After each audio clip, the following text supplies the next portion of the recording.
Keep it true. See murder. Hopefully he gets let out of prison, Mac. That's, I mean, he's been in there for a long time, and there's so many things pointing in his favor, in his innocence. Even people coming forward now saying that they lied, they were under police pressure, and it's like, come on, let it out. There's no need to even, they just be pulling that bullshit. If they exonerate him and prove his innocence, hopefully he can sue the hell out of him. I mean, they should be looking at it from that standpoint too. Exactly. Taking years away from people. Exactly. Let the guy come home. Tonight on the show, this is episode 210. Man, we're just rolling through, man. It seems like it was just yesterday. It was episode 200. We had a big round table. We also have a round table this Thursday. Episode 211 is the Left Straight Outta Compton round table. It's going to be a Compton round table of all the artists. I saw the movie Straight Outta Compton. I thought it was a dope film. I really did. I liked it. But I remember buying Eazy-Does It, all those records when I was a kid. You know what I'm saying? In 88, 89, 90, I bought 100 miles of running. I knew about the cocaines and the Dirty Reds and right. There's a lot of people that should have been in the film that weren't in the film, and some people were just barely mentioned. Like when you see the DOC in there, he was only in there for 2 minutes, not even. But let's bring on our guest tonight. This guy, he needs no introduction, but we're gonna give him one anyway. Mag, you reached out to him. You introduced this cat. Tell everybody who he is. Yeah, I just felt like this right here, we had to get him on and tell his story, man. With this OG Sin Low from the Bloods and Crips banging on wax from back in the day. And for all you cats out there that don't know nothing about this album, this was a monumental album to me because it showed guys from opposition ways doing some shit together. You know what I'm saying? And there he is. The truth. So here we go. OG Sin Low, how you doing, man? Oh, what's up, fam? I'm all right. I'm standing. How about y'all? We doing good, man. Real talk. Honored to have you on the show. Mac just saying some real shit, man. The first Banging on Wax album, it really displayed unity. And growing up in and around Chicago area, Chicago's just full of gangs. You can't go certain areas, just like in Los Angeles and whatnot. So it was good to see that type of unity. It had hope for others in other neighborhoods and other areas, thinking, man, if they can do it, you know what I'm saying, why can't we over here? Or why can't we down in Alabama or Mississippi? So we definitely commend you guys on doing that. Here we are, man, more than 20 years later. What's it like in the streets of Compton right now? Is shit getting any better? Yeah, I mean, it's like it's still the streets. You know what I mean? It got better towards those who learned from what we did and realized there's evolvement available for you when you growing up as a kid in Compton, because most shit, we can curse, huh? Oh, yeah. You can whatever the fuck you want. Oh, okay. I ain't like a big cursor, but most of the streets, when you're growing up, of course, in the urban communities, it's like the territory comes with your life. You grow up, like my teacher said, I was a bad kid in junior high, and I just jumped up out of nowhere and had a United States flag, slam dunk on it, and pulled it down. Well, like 10 years later, after I graduated, I saw that music teacher. And I had to apologize to her, like, I'm sorry for, in the classroom. And she said, oh, it's understandable. It comes with the community and how you grew up and where you grew up at. And that stuck with me because it's true. I moved my kids out of Compton when they were born. I moved them over to a few cities over, which is Bellflower, and I raised them up out there. Even though I'm always in Compton, where I grew up at, we still got the house there. But my kids turned out totally different. Yeah. I mean, totally different, night and day. From what I grew up from, and you could tell it was the community that they grew up in. I mean, Bellflower is kind of rough now, but 10 years ago, maybe even 20 years ago, when I moved out here, moved the kids out here, they turned out way different, man. They finished school good, didn't no games. Hell, my daughter 21 and don't even got a boyfriend. Hey, that's the way I want to keep it with mine. Mine's about to be 13. She could be well into her 30s before she gets a boyfriend. And I feel you. It's night and day. It's night and day, man. My kid's in the fucking beta club. I couldn't even go into the front door at the school. Or if I did go in the front door, I went out the side door like an idiot, like a dumb fuck. So it's good to see your kids, do better than you. That's what we all aspire to be as parents, man, So real talk, right. Commend you on being a great father. I already see that. Real talk.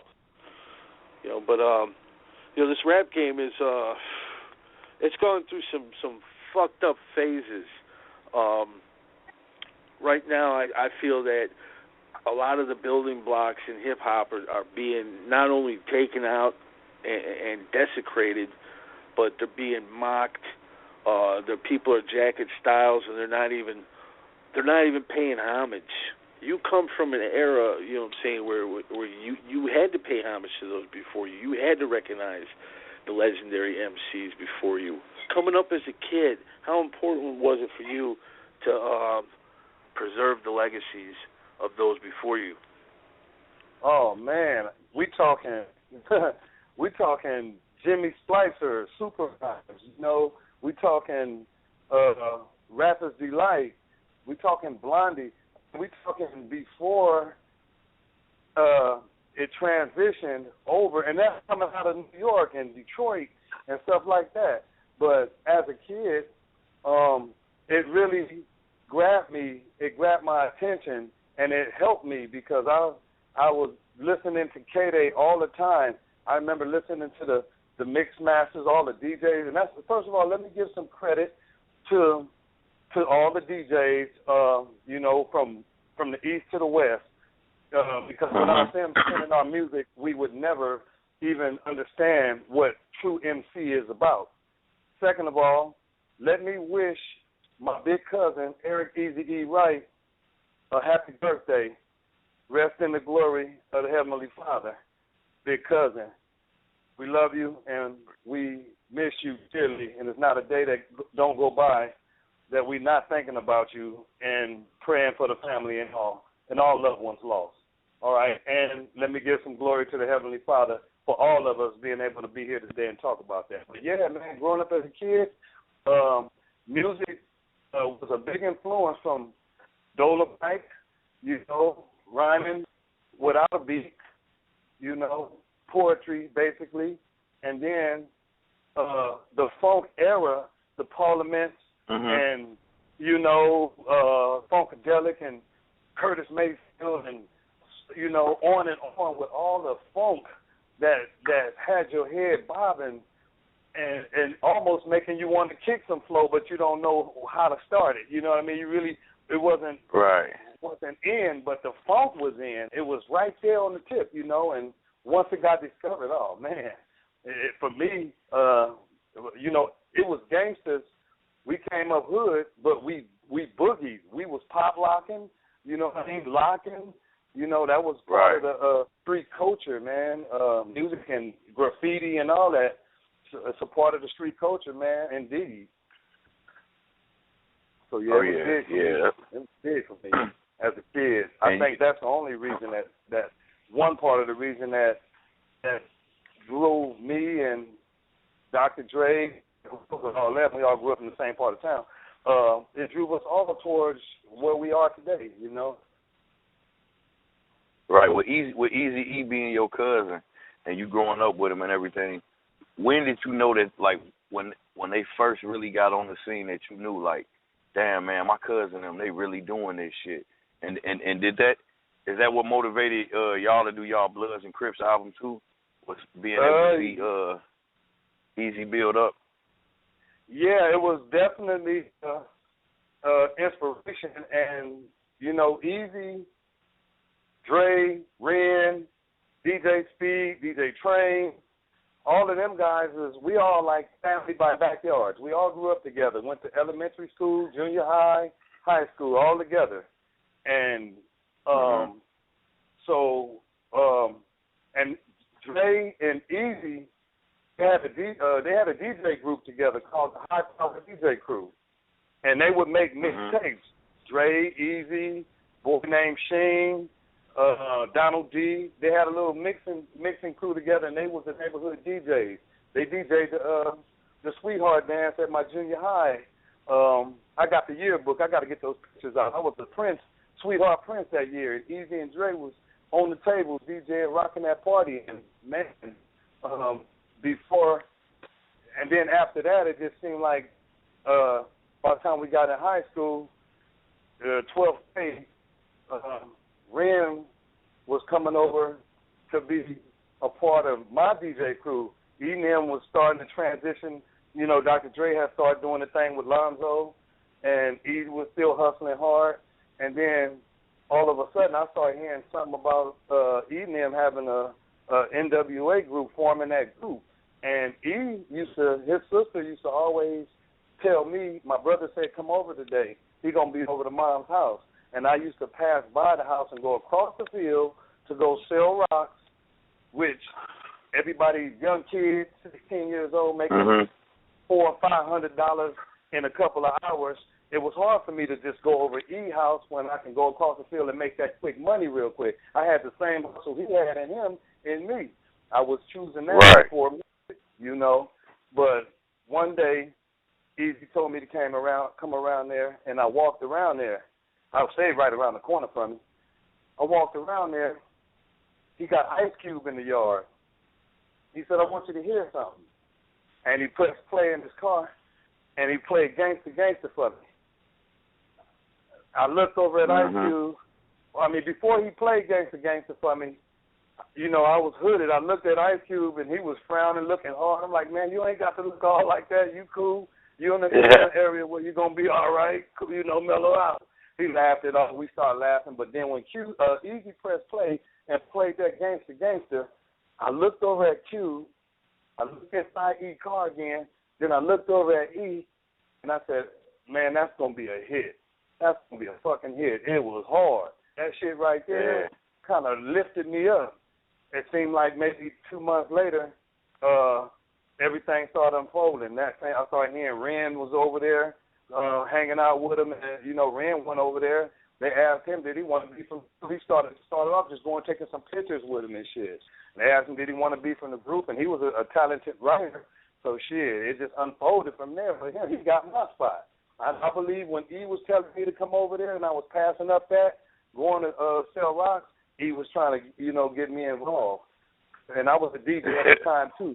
He used to like the way I scratch on them tables. So I was inspired by E and them when they was doing their DJ thing, because once they started doing NWA things, me and the Underworld Connection from that group, the Steady Dipping crew, we all took over as the neighborhood DJs. And that's when when E and them started doing the NWA thing, we took over as the neighborhood DJs where they left off at. We was a TBS crew, and we had about 6 different DJ crew names before we got it right. But yeah, E and them, they lifted us up when they did that, and it showed, it made it possible for us to believe that they started taking off, you know. Yeah. And we was hanging out at the video shoots, and we was around the whole NWA too for as long as it was going on, man. We was all at the videos and videos. I was a bartender, and Michelle did No More Lies. If you look at that, you're going to see bald head Bill wiping the counter down. I was really serving drinks, had everybody drunk. Motherfuckers. You know? Eazy-E and N.W.A video, I was in there. We was in the half the crew was in straight out of Compton. We was always at the parties and everything. So, yeah, I mean, that was family, backyard homies, and everything else. And when they took off, like I said, it was anticipated. The neighborhood, that was the first group to me. When they took off, our neighborhood was their biggest fans. Everybody from the neighborhood bought their CDs, played their music, supported what they did for a very, very long time. Yeah, still to this day, pretty much. You know what I'm saying? With the release of the movie, like a whole nother generation of people that didn't know nothing about them, at least get a chance to see some of the things you guys already lived and some of the things we seen as growing up. Yeah, man, straight out of Compton. It's just like, that was like a good time for us as kids. Me and Prez, we were around the same age, so you know what I'm saying. We was like 5th, 6th grade, coming up, like sneaking to listen to those albums. Like, my grandmother can't hear me listening to this shit. You know what I'm saying? Like, I'm gonna get fucked up if I get caught with this. But those was the songs and those was the soundtracks of our lives, man. So I'm always salute y'all, especially if y'all still making music. You know what I'm saying? Like, I always say that. No, that's real, man.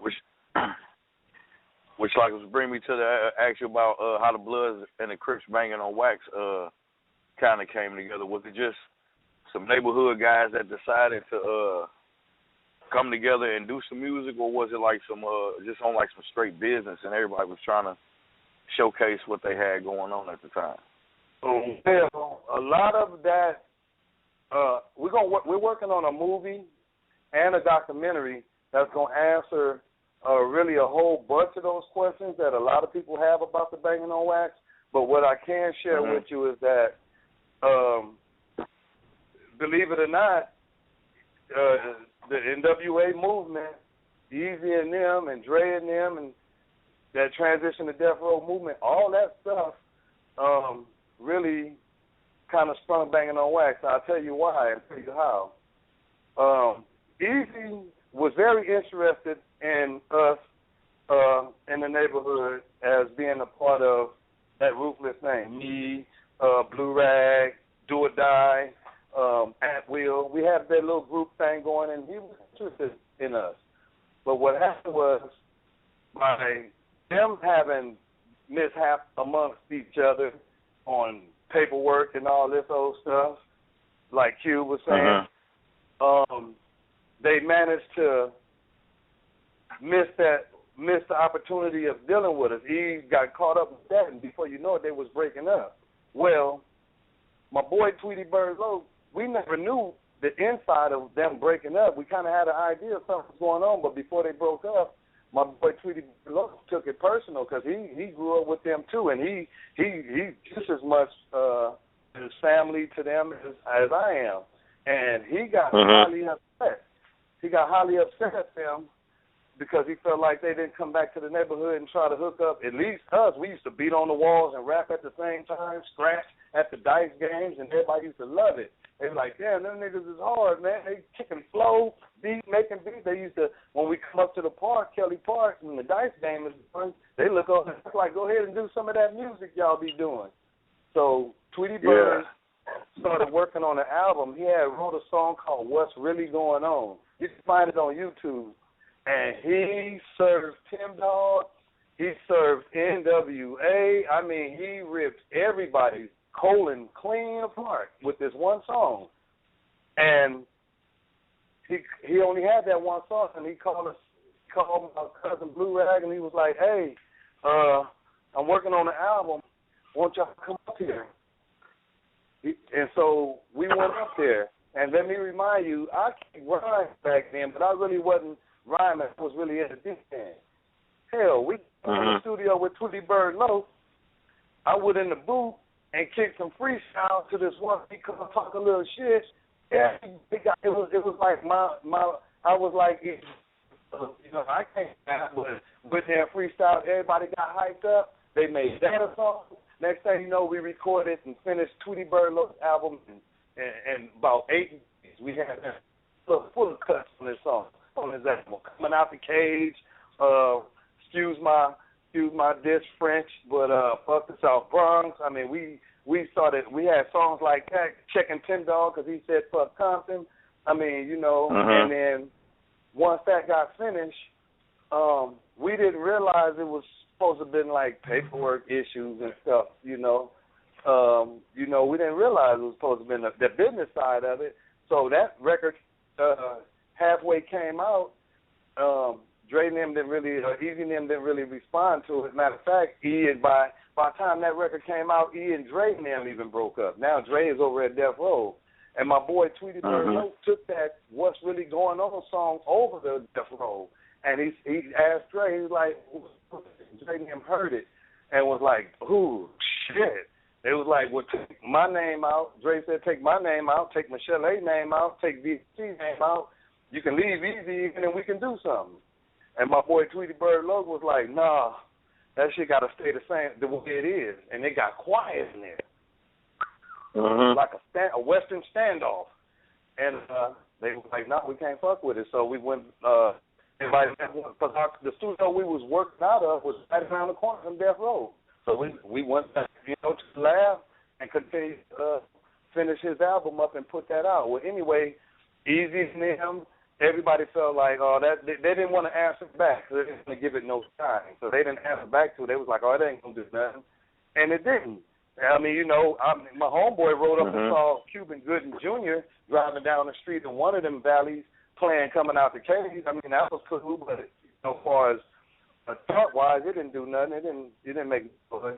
So what ended up happening is I was at the house because I was raising my kids at the time. I was playing fatherhood. And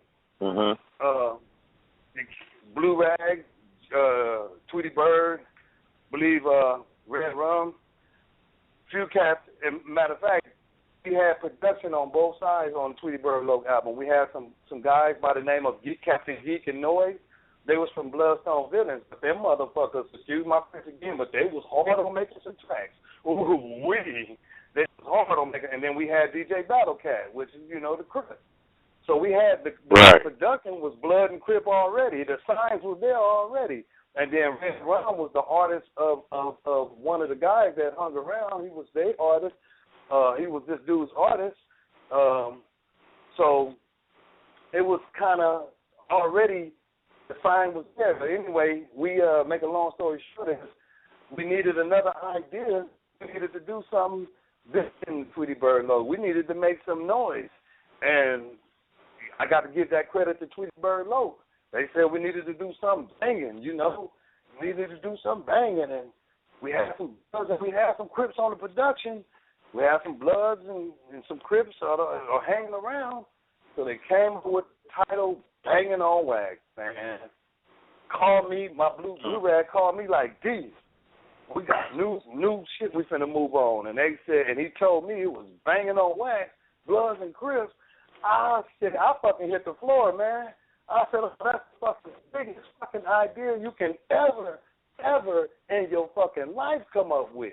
Now, the whole thing was about getting some real Bloods and Crips around, because if it would have been some fake people around trying to pull that off, this record, these videos and this record was all in the jailhouse. And motherfuckers started calling hoods, finding out it's such and such from your hood. Do y'all know him? Do you know him? And if we didn't check out, we'd be dead to this day. Yeah. It was crazy. Yeah, I remember the record too. I mean, you guys were unified, but you guys were dissing the shit out of each other at the same time. But it was that was a whole nother. It was a whole other thing too, because we was dissing each other at the same time, but we was in the studio together recording that shit. I mean, I would go in there, I would go in there and smoke big weed and sit down in there and listen to some of the music while they recording and be like, ooh. And they do the same with us, But don't get me wrong, we got some shit for the movie, because it was when we first got together to break the ice and try to start before we started recording and getting motherfuckers together. Shit, niggas was showing up with guns, Bloods and Crips. I was outside with my 12 gauge, like, man, because I saw other people had guns. It's like, shit, it's like I said, I got a one-shot elephant 12 gauge. That one shot will blow like half your body off. It'll take an elephant down and with sawed off. Did you have the Freddy mask on when you were standing outside with it? Man, yeah, I actually did. I had a couple of masks because I used to scare people on Halloween. I had the Myers, the Jason. I had the collection of masks, Chainsaw, and I brought a few answers because I didn't know how things was going to turn at first. But I said this to say that, said that to say this. Once we, matter of fact, Blue Rag, I got to give him a lot of credit because he broke ice. He came in there, he was drunk off of 40, and he came in there like, you know, you can say fuck crab, because I'm going to say fuck slob, you know, and everybody laughing. He broke the ice and got us laughing, you know what I'm saying? And once we started kind of laughing and realizing, you know, that we're here to actually to pull this project off, the guns stayed at home. Niggas bringing their guns because they realized wasn't nobody really set tripping. We were here to pull off history. Yeah. Right. That's to me, that's a movie. I can't. I mean, I'm telling you, that's a fucking movie right there. We're gonna get back to that. I just want to backtrack a minute to Straight Outta Compton. I want to get your thoughts on that real quick. Was the depiction of your cousin Eazy, was it accurate, do you feel? Oh man, Straight Outta Compton. I'll tell you like this. First of all, you can never tell me Eazy contracted AIDS and died of AIDS. He was murdered. Let me get that out the way right offhand. He was murdered. I had a brother, 31 years old, who died of AIDS, and he had it for 15 years. And he went looking from like a young man to an 81-year-old man. At 31, he started looking like an 81-year-old man. His legs stopped working first. Then he couldn't talk no more. Then he actually died. We didn't get you saw the whole thing. Yeah, I've seen people with cancer, which is similar, but you've seen the whole process. I've seen the whole process. Eazy died in 30 days. How does anyone explain that? Right, exactly. Now, for the movie and the accuracy, I say about 65% of it was real. As far as Eazy in the studio, man, I can't rap. Y'all gotta say that. You know what I mean? I seen that part was real. You know, Eazy being a hustler, that part was real. You know, the Tyrese, you know, Dre's brother, we knew him. We went to school with him. A lot of that stuff was real. But as far as he loved his family and his kids. He called his mama every day. He loved his kids. He was just as good a father as me. And they didn't really cover none of him being a family. Hell, they didn't even cover him. They made it like he started selling weed afterwards and all that and being kind of broke and all that, when in reality he had more groups. I bought his music when he started going solo. You know, he was built like a tank, man, and he was a hustler. He was getting them groups together and still coming with good music. He had Bone Thugs and Harmony and all this other shit still going. So to me, the inaccuracy started changing. I don't know where they were pulling, or maybe there was a side station going on basically on how he actually died. I don't know if they swinging it for Jib's way or whatever, you know. But it's already done and it happened already. But it's just sad that money had to rip everybody, all these famous and top of the line groups apart like that. And it wasn't only just NWA.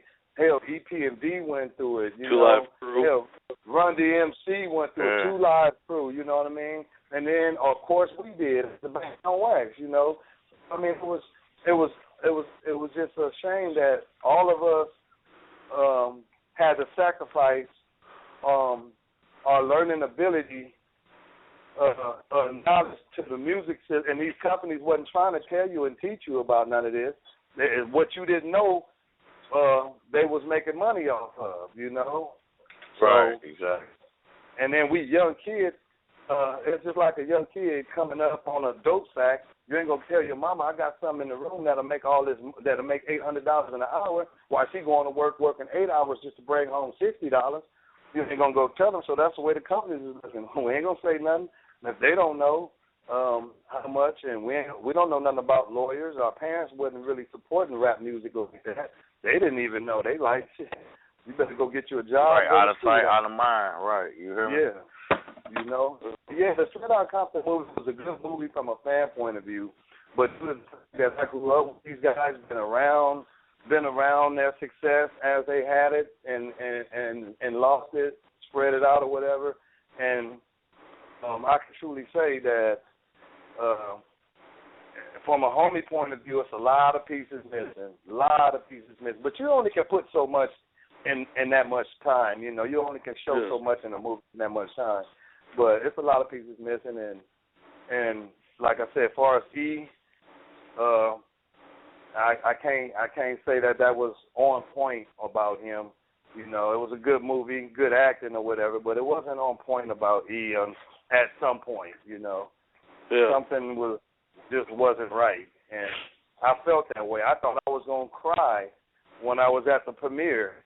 But I ended up being a little bit upset and leaving kind of pissed off, you know, like, man, that ain't right. But, you know, I talk to his kids and stuff. We stay connected, and I support them and the family, you know, and I let them know often that I love them, and I know that their dad's watching over us, and he's a part of our success right now. And what we're doing with our music independently. So I just try to keep them grounded, you know, by showing love. And not to cut you off, but that's what it's all about right there. That's what I felt. I felt that the story, and we've said this on this show, you know, long before the movie came out, it's being produced by the two people that left the label. So, of course, it's going to be biased. And I would rather, me personally, I would rather see an Eazy Does It movie, because you got to think about it. He's the roots of the tree. Now, not to say that can't take nothing away from Dre, Cube, and everybody else, but that was the motherfucker that got the ball rolling. Right. Rest in peace to Eazy-E, definitely. Let's see who we got on the line here. Happy birthday out of LA. Happy birthday to you, too. Yes, what's up? Yes, I got a question for the brother y'all interviewing tonight. OG Hello? Yeah, go ahead. Yeah, man. Yeah, yes, sir, man. I know you live in Compton and everything, but I live in downtown Los Angeles, and we got a lot of posters down here.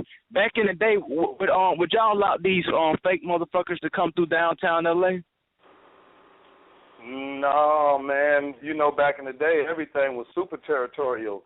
If you can come walking through the hood, and if we didn't know you and we asked you where you from, and you talking about you banging Jesus, you with Jesus, you still got your ass kicked. And I mean, it's sad. I've seen it done, but you had to know somebody, you had to be somebody, you know, or it was just sad that you would be at the wrong place at the wrong time. So I could answer that. The answer to that is no. You couldn't just come do that. You couldn't come post up.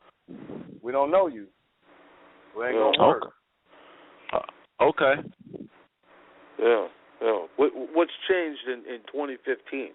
What do you see differently than what you saw when you were younger? Well, first of all, what I see is that the streets is dried up. There's nothing to be out there for. Yeah, there's nothing to be out there for. You know, he was out there, not only just to gang bang and be idiots out there, we was out there hustling that paper. Not the drugs in the community. Instead of, we found a way to stand and sell it. I don't brag on it. There's nothing to brag about, but it is definitely a life experience that I went through, and that was one of the main reasons I was out there. I was a hustler. I was DJing. I was moving, you know, hustling, and everybody else that was out there was doing the same thing. You know, it just it turned over from, it got kind of boring out there making all that money, and everybody is not investing in nothing like house and properties. Eazy was the one that invested in the music, but everybody couldn't rap or nothing, so everybody started like buying cars, spending $4,000.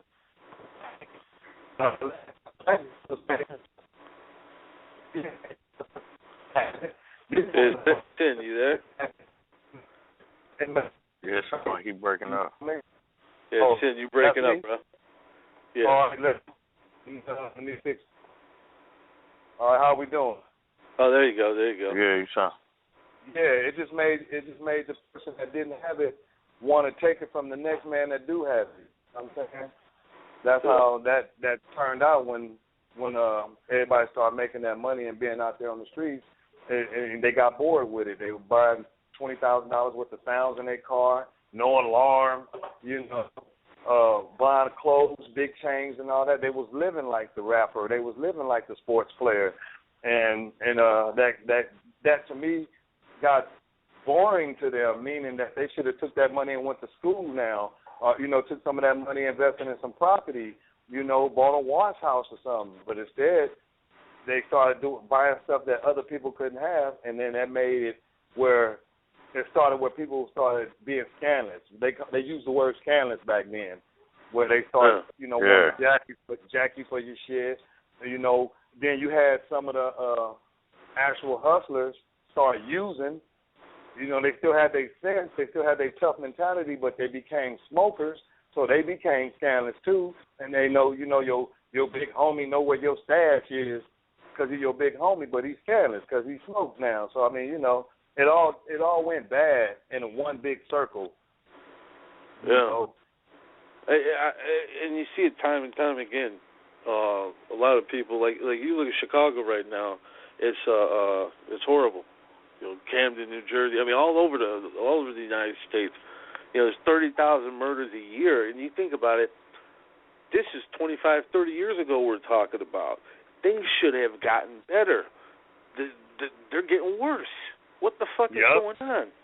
It's crazy. It's crazy. But hey, let's give him some music. OG Sinloc.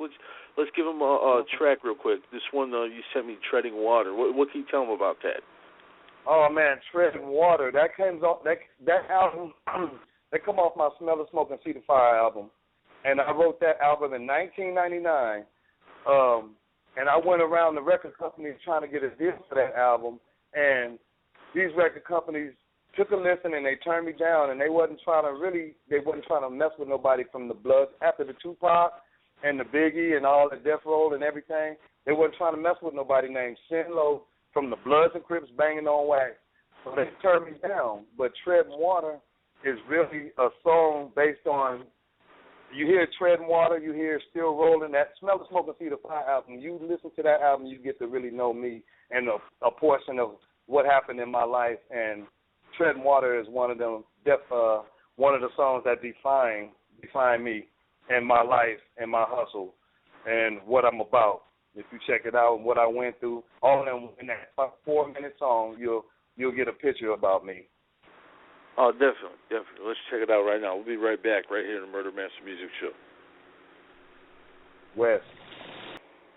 Well, shit, he seemed like he was always shorter than me. You had to look down to him. Yeah. But no, he was real cool, man. He was a hustler. He was athletic. He could flip. He was a comedian. He had a very great sense of humor. And he used to hang out and run with my wife's brother. He used to run and hang out with him. So he used to always come on the block, hop the gate, hop the fence, come down the block, come hang out with Tucker. And he was a person I definitely respected, growing up, and especially when he became a DJ, because he was just as good as any other DJ on the turntables, and he would make those mixtapes and sell them, and I'd sit right there on his mama porch. I was smart, because if you don't sit on the porch and wait for your tape to get made, they would have enough time to dub them and make copies of them. So I used to sit on the porch and wait for mine to get made, so they'd be like, right. He's still sitting out there posted, so we need to go ahead and give him his so he can go ahead, And I'll be the only one with that certain tape because I was waiting on it, But no, he was a good person, man. Like I said, he was a great father. He cared for his kids. He'd bring them on the video sets, E3. I've seen a lot. when he was a little baby, and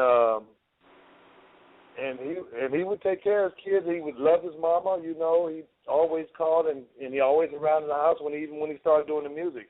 He'd be coming over to the house, you know. I see the Astro van in the yard. I know to go ahead and go. I know he's there, you know. But yeah, he was a good dude, man. Right.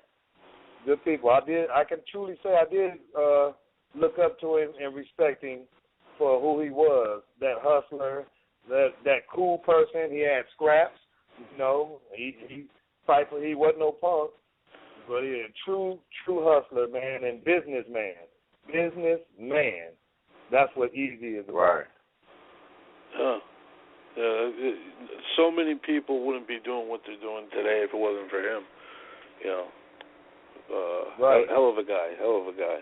You know, but here we are. I mean, you know, it's his birthday, 51st birthday. Would have been 51.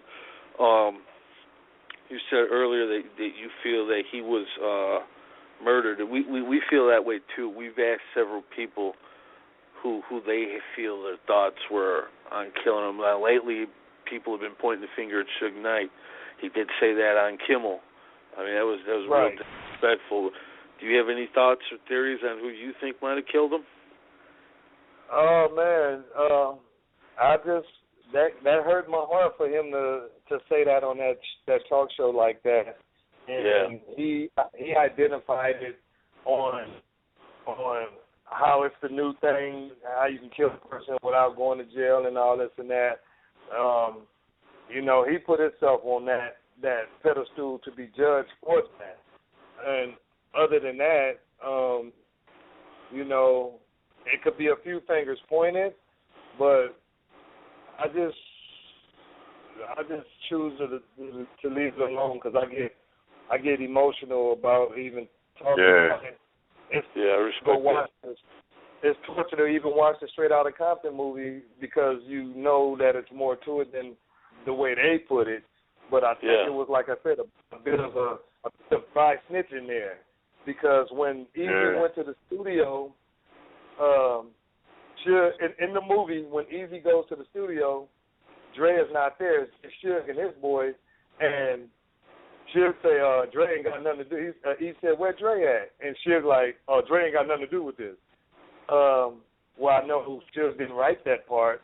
Somebody else wrote that part, and, you know, I know Dre and him is responsible for the movie, and maybe he's trying to get his name. Dre ain't got nothing to do with this, you know, that written in there. Yeah. You know, so like I say, it could be some dry snitching. I don't know, you know, but I know that after he made that visit, that he started getting sick. And I did a show with Eazy right after Beat This Train's funeral. Me and he back up at Beat This Train's funeral, looked up there, we exchanged numbers. And then this is when 92 The Beat was still around. And Eazy had the Ruthless Radio show. And Dominique had Street Science. And Dominique hooked up with Eazy to do a show on the Street Science show, and it was called, the topic of that day was Studio Gangsters. So when I called Eazy and I said, hey man, I heard you doing a show on Street Science on Studio Gangsters. Eazy was like, you want to be on there? I was like, yeah. He was like, okay. I'm going to call you back later on and give you directions and on what time to be up there and everything. And I still got the taping of that show, the audio taping of that show from that day. Nobody else never even released it. Dominique, nobody ever even claimed it or released it. It was funny because a little after we did that show, then Eazy invited me to the Ruthless Radio show.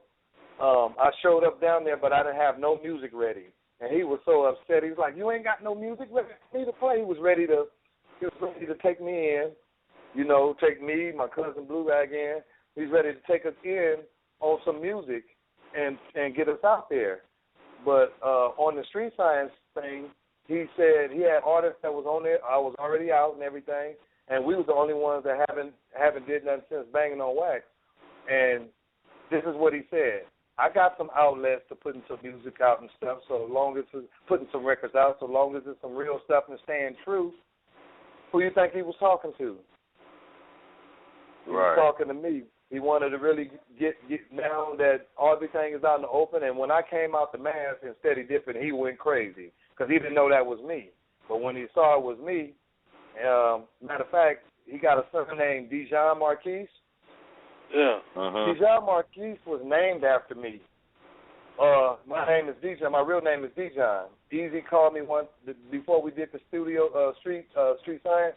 When I called him to be on the show, I called him and he said, "Who is this?" I'm like, "Dijon." He said, "Oh, there's only one Dijon." So you know what he was thinking. I never had no idea he was naming the kids after my name, but you know, he really think highly of me, and he knew I was gifted and talented, and of course I would have probably been out through him. But yeah, we did the street signs, man, before he passed away. And then the Ruthless Radio show, he offered me to do that. We came down and didn't have no demo. He was a little bit upset. And it seemed like 2 weeks later, I'm getting a call that he's in the hospital now. And it snowballed from there, man. It just, you know, I made a song straight from the heart. I dedicated it to him. And I kind of mentioned that, you know, I mentioned about the street signs and all that stuff in there. Oh. Man, yeah, it's something, man. Man, that's it's crazy. It's crazy, man. But you know, the good thing is there's people like Sergio over at EasyCPT.com, you know, who did the documentary Ruthless Memories. I don't know if you've seen it, but he's interviewing a lot of different people in there. And then his daughter's working on a documentary. So it's good to see that the story's going to be told the right way. Right. Yeah, man, I was trying to get at Sergio when he was doing that. I had to, you know, like I always tell people, if you're doing a documentary, I was been around. I got a voice. I got a voice from Compton's point of view, his homies, and the street point of view before all that.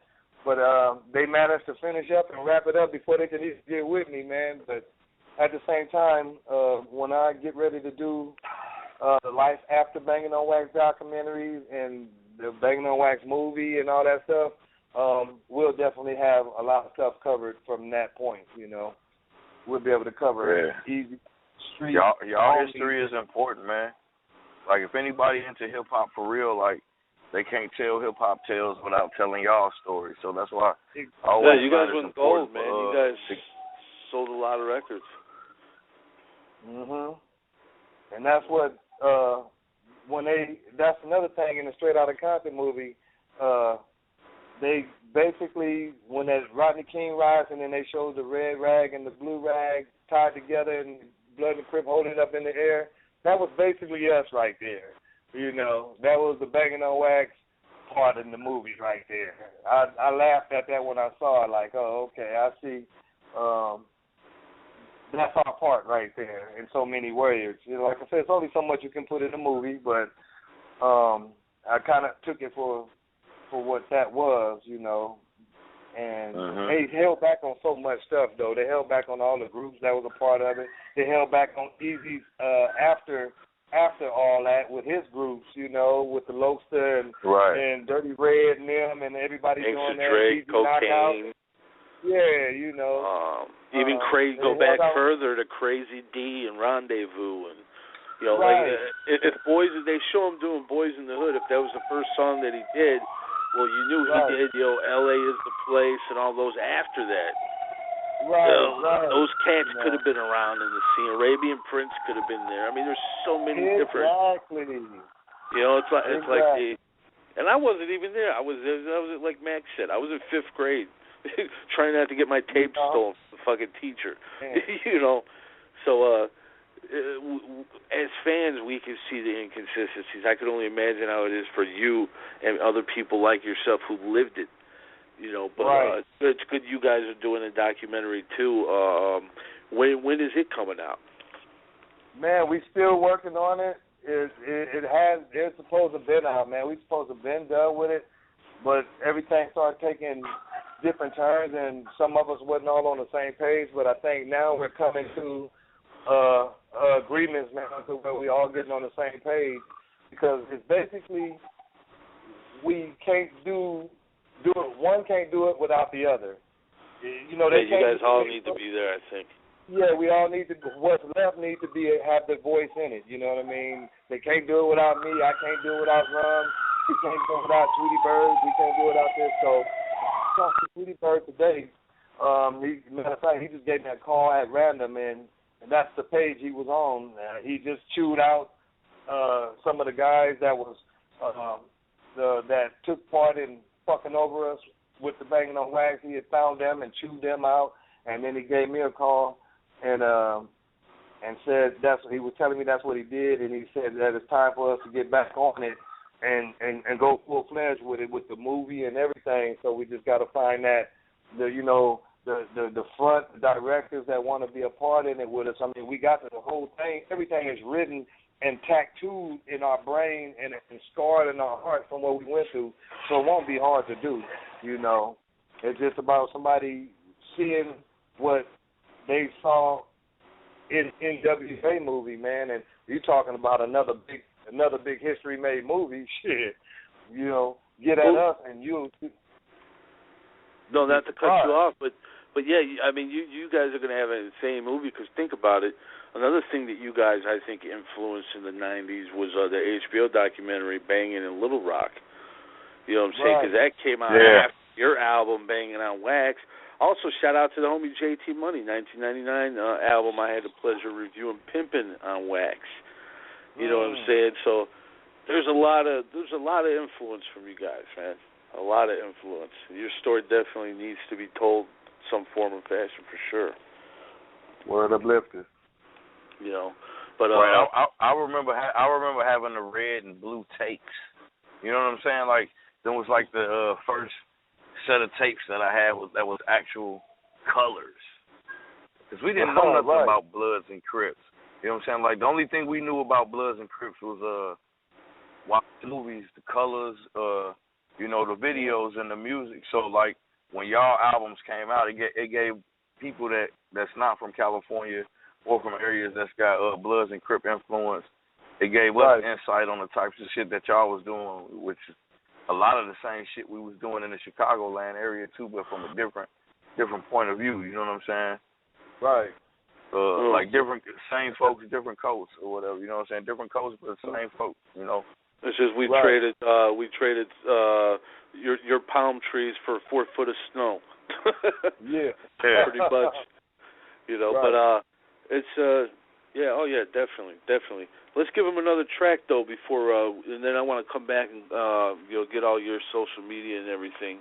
What about this one here? Hear Me Knocking.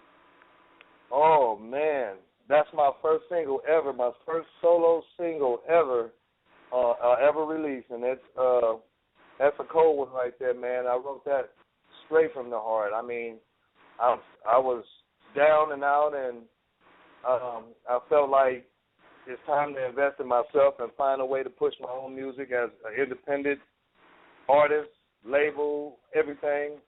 And I took the pad and pen, man. I bought that beat,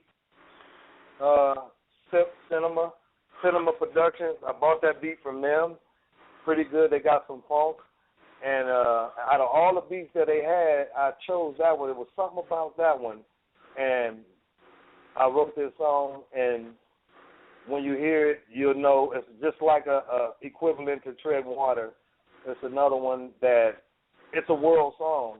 I'm into writing songs that will be around and relevant, stay relevant. They'll never die. You know what I mean? And Hear Me Knocking is one of them that you can play at any moment if you want to school somebody. If you want to school them, Hear Me Knocking. You know, I ask everybody to answer the door when they hear me knocking with this one right here. Hell yeah. We'll be right back with OG Sinlock. Don't see that substance. That's what's Sin. Hell that's what's lacking nowadays. You know what I'm saying? Nowadays, these rappers are pretty much trying to fit into the tightest jeans they can until their balls pop out of their eyebrows. But I mean, why do you think substance is not getting any kind of publicity, any radio play? All they're getting, the radio play is this dumb, stupid shit that I can't relate to. I don't know what the fuck's going on. Well, to me, the radio stations, the record companies, when they first denied my Smell of Smoke and See the Fire album, which had songs that was related to the one you just heard, Hear Me Knocking. I had Tread Water. I had songs of turnaround and evolvement. But like I said, my name and the character and where I came from, they was ready to box out all of our music. They didn't want no more Tupac, no more Biggie. They didn't want no more none of us. They wanted to change this whole thing completely. And I think one reason is because the image of reality, gangster rap scared the record companies because, of course, the behavior of Suge Knight slapping up some of the record execs from Interscope, Ice Cube going inside, bashing up the tables and stuff with the bat, all the little things like that scared these record companies, and not to mention you didn't want to take a chance no more at getting somebody in your company like this. You set up a tour for them, and their ass got they on probation or they go to jail, and now you can't even do the tour. You can't hold up your part of the deal. You get up getting sued and all this stuff. So I think they wanted to get away from all this kind of rap, period, no matter if they didn't even want to take a listen to it and see the Chuck D's and, the X-Clans, and they didn't want to give us a chance no more. They wanted to change it completely, and it went to songs of sex, ass, rapping about ass and money and girls. Every video had nothing but girls in it, and somebody portraying that they got all this damn money driving rental Rolls Royces and shit, and painting this picture so that whole new generation of people growing up, that's all they saw. Instead of keeping original music around, they should have kept the Yo MTV Raps around. They should have kept the Rap City around and showed that at least 1 hour of a day showing, and just continue to show all the original music that the foundation was built on, so the generation can know where everything came from. If they every other genre, not to cut you off, every other genre does that. They all pay homage to their the ones before them. Yeah, you don't see that. You don't see real classic hip hop things anymore. There should be those compilations, man. Remember they Time Life or whatever, they would release 1950s greatest hits. Why don't they have 90s gangster rap volume 1 or they need to have shit like that. Right. They felt like it was just like a fad thing, like how the skinny jeans rolled in, and next thing you know, you start seeing all these motherfuckers wearing it. This is the same with the music. They turn music into a fad thing instead of it being an art, and you didn't get don't get me wrong, there's some talented stuff out there.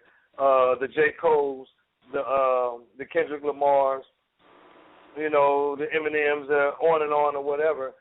And Eminem is a later class. The 50 Cent is a later class. They actually were still down with hardcore music at that point, but only a little. It had to take somebody like Dre to say that it was okay. Nobody else could say that was okay and put that out. 50 wouldn't have made it through anybody else. It had to come through somebody like Dr. Dre, using the Compton credibility, same with the Kendrick Lamar. It came through the Dr. Dre using the Compton credibility to put out anything that's still hardcore reality rap like that.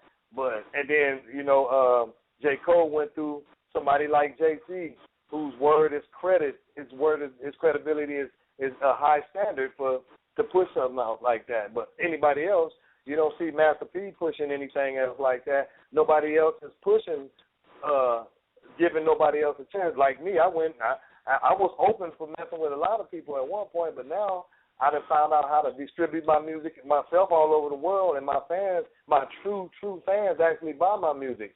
And it's still a whole bunch of them don't even know that I'm still alive because they announced in Wikipedia that I was deceased. I walked away from banging on wax and went and and started working for the school district for 17 years as a youth mentor, made the newspaper and everything. Some kid came up to me in the 6th grade and said, I saw you on TV last night on YouTube. I didn't know what the hell YouTube was.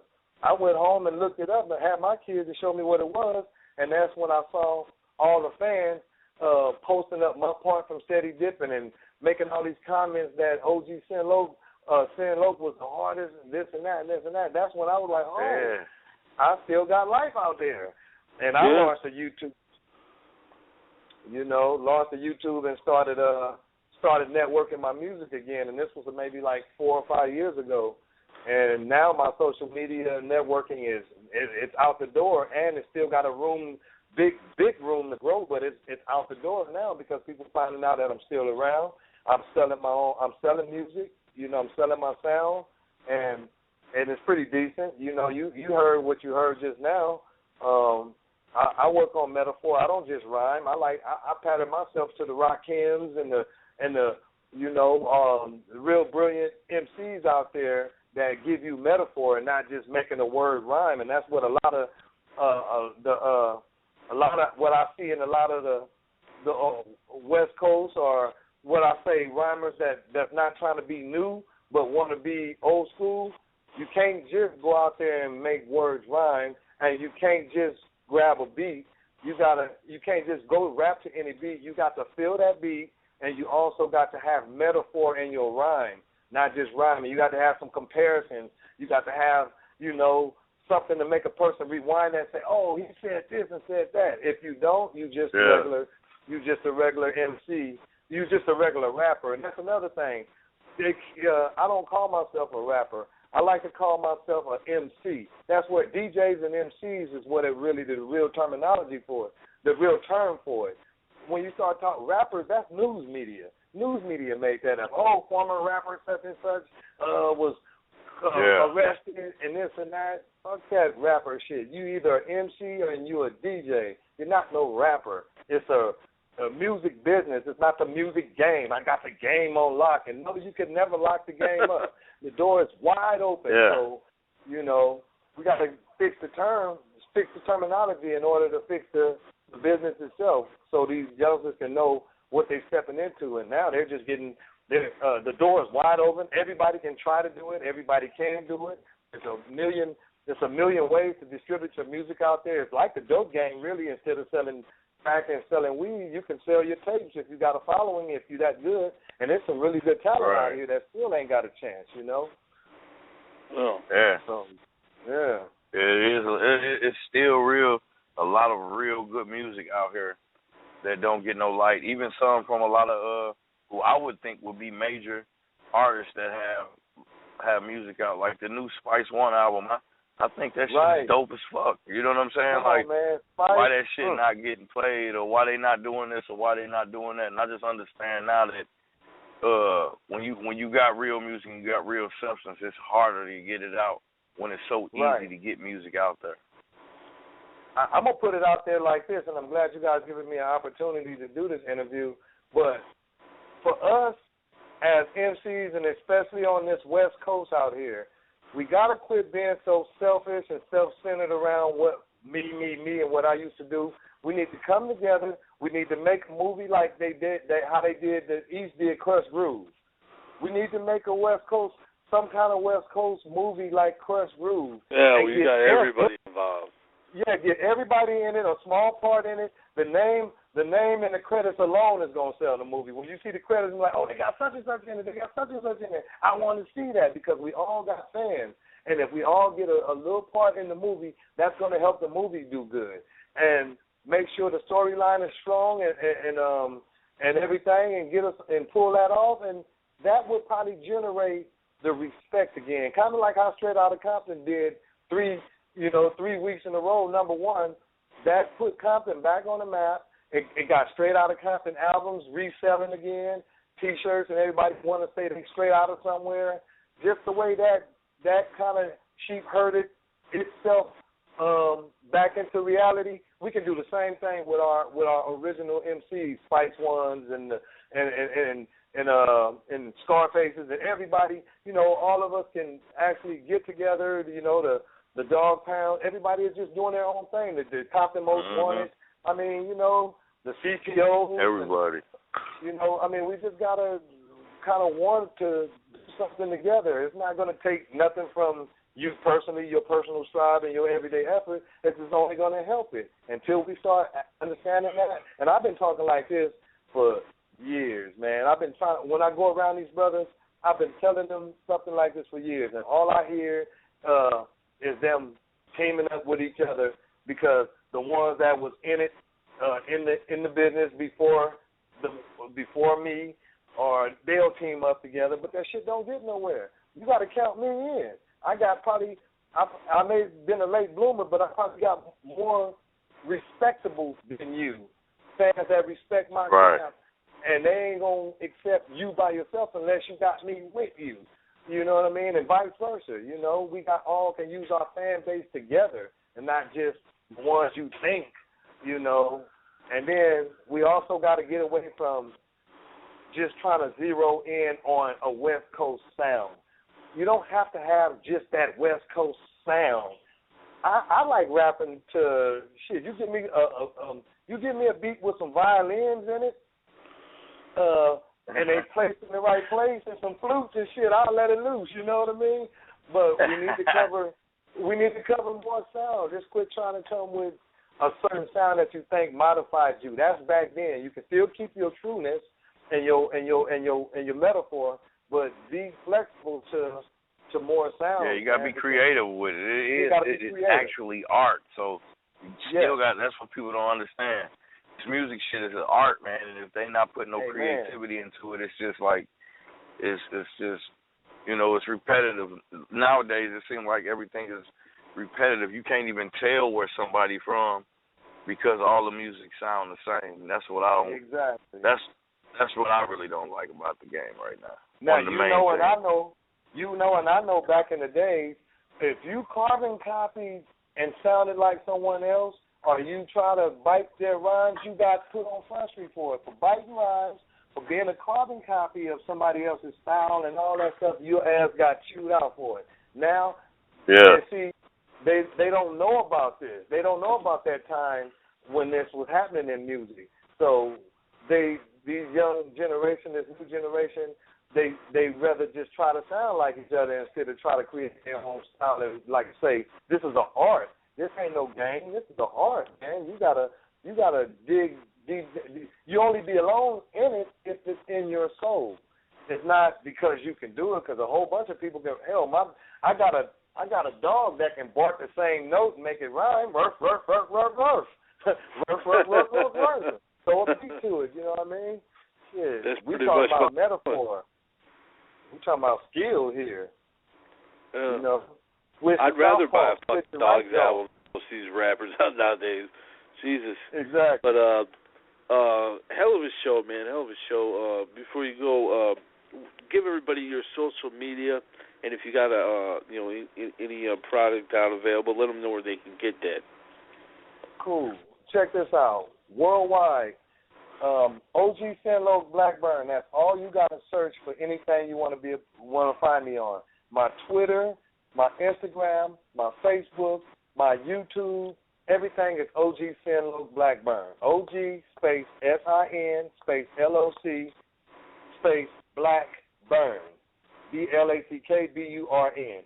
When you search for my music on iTunes, everything that you heard tonight and some is on iTunes, and it's under OG Sinlow Blackburn. You can't miss it. iTunes, Google Play, Xbox Live. I got over 30 stores online digital. If you want to buy something in hard copy, you can order it through Amazon.com. I got 2 CDs, 2 full albums available on Amazon.com. And somehow my first single, Hear Me Knocking, got put out as an album on there. You don't have to buy that one, but if you want it in your collector's piece, they charging $9 or $8.99 for that one song on that album, on a hardcover CD. I bought it. I didn't care. I bought it anyway because it's a collector's piece. It was my first single. The song ain't got no bridges in it. It's straight through, and it's a world song. It's something that's relevant for life. But anyway, OG Sinlow Blackburn is everything that you can find me under. You Google it, it'll pop up with everything you need to know about OG Sin. No doubt. Man, that's what I'm talking about. We're going to leave them with Dead on the Ass. Tell them about that track. What we had? What you got? I got Dead on the Ass. Tell them. Here, I'll play this. You got time to get dead on their ass? Classic. Let me get some shout-outs. Yeah, that's the classic, man. Let me get some shout-outs to Black Jason on that one. He was on there. Let me give a shout-out to my boy Gator Dutch. I got an album I did with him that's available, too. It's called From Chi-Town to Compton, because we've been speaking on a lot of Chi-Town. It's called From Chi-Town to Compton, Windy City Gangbang. Gator Dutch. You can check that out. It's available on the websites that I told you, all the internet downloading music sites and Amazon. You can find it there. Time to Get Dead on the Ass was actually a soundtrack that I was trying to write for the movie Rosewood. Oh, wow. If you guys are familiar with the Rosewood movie, I was talking to people, and I was trying to get that as a soundtrack on that movie. And I guess I made the call too late, but I had the song finished. So I ended up throwing that on the Smell of Smoke and See the Fire album, and man, I like to let y'all know that it is a soundtrack, so don't take it personal as far as a racist thing. But if you've seen the movie Rosewood and then you listen to that song Time to Get Dead on the Ass, you'll actually know that what I was trying to do with that piece right there. But man, I didn't know you had that one. Word uplifted though. Yeah, definitely. Hey, it was a huge honor. And then this Thursday, we got this Straight Left Outta Compton roundtable. If you want to be a part of that, man, please feel free to call in. It starts at 7 p.m. your time. We're going to have a lot of people. Clientele is going to be there.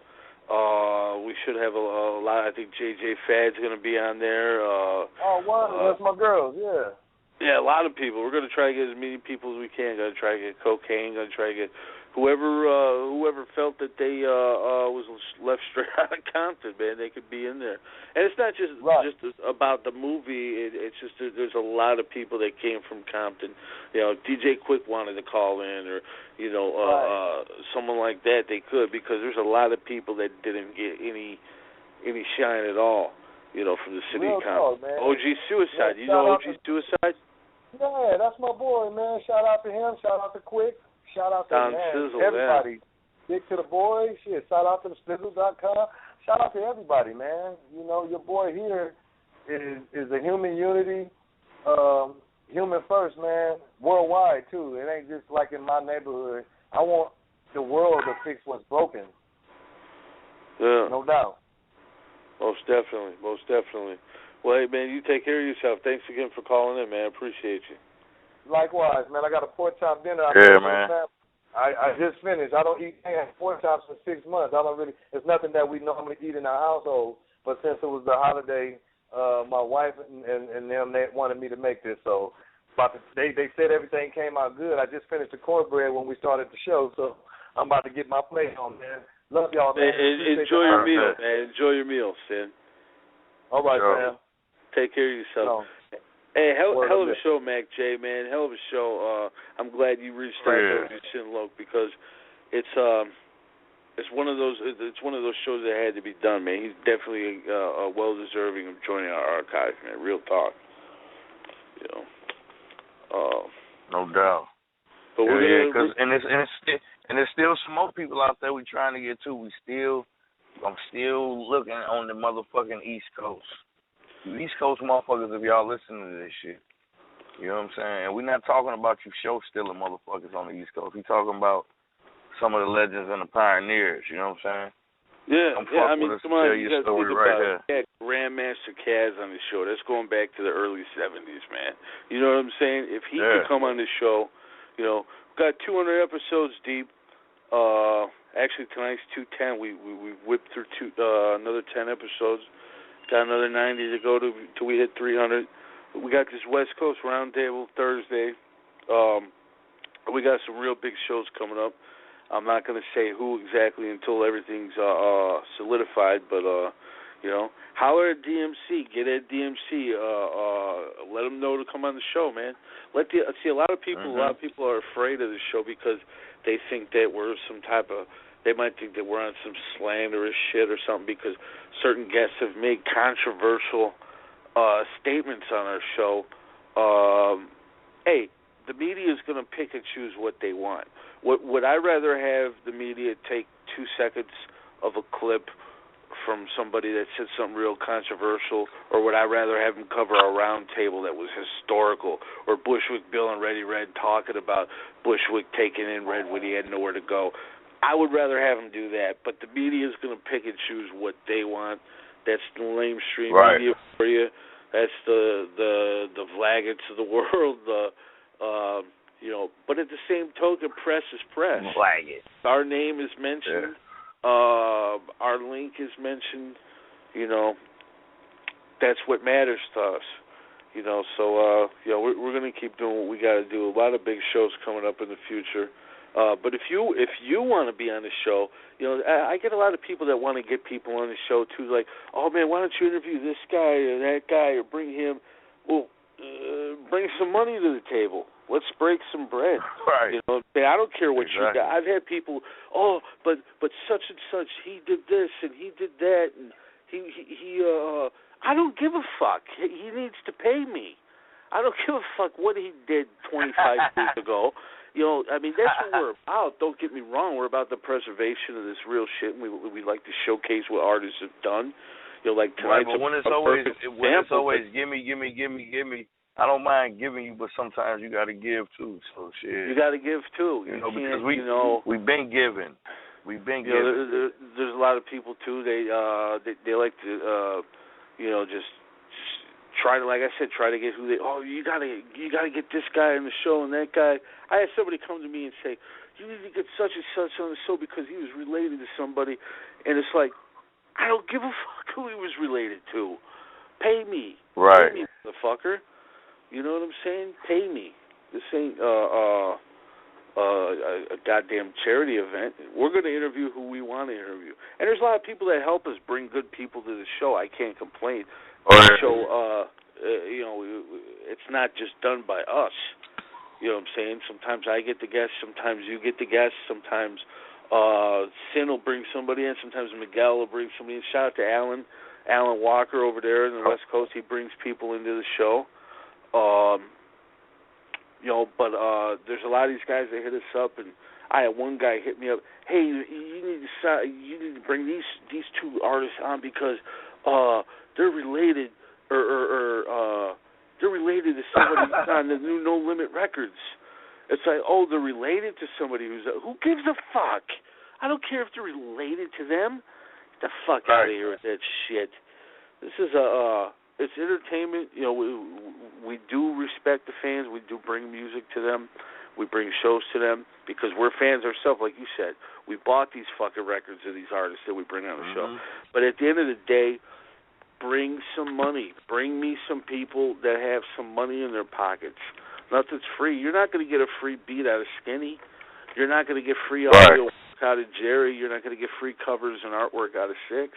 You're not going to get free. These so-called wannabe rappers. We had a 68-year-old singer on the show last night that's grinding harder than half these motherfuckers. Yeah. He just got done doing a show, signing a bitch's ass cheek, and he had time to call into our show about that. while he was eating chicken and drinking beer. And he's 68. What the fuck? Yeah. Some of your rappers are barely 20, and you can't remember when the fucking show is. I forgot. Right. Go fuck yourself. This is Dead on the Ass by OG Sinloke. Check out his music, man. OG Sinloke Blackburn. Get at him. And go to the website, ugsforlife.com. Shout out to Dome. He's doing a hell of a job on the website. Yeah. We'll see you guys this Thursday. We'll see you guys also Saturday, KFYB, 7 p.m. Central. And then Church of Reality, 9 p.m. Central on Sunday. Don't know what we're going to bring you on Sunday yet, but if you got a horror story you want to tell, I mean, if you had some fucked up shit happen to you where you an altar boy and Pastor Peter touched your Peter, tell your story on the show. Come on the show. I mean, you were a rape victim. Did someone smash you in the face with a brick and stab you and you survived? Let's hear your horror story on the Church of Reality. That's what it's for. It's real. We've had sex slaves come under. We had a lady who survived a genocide in fucking Rwanda. 1 million people died in that thing. We had her on here talking about the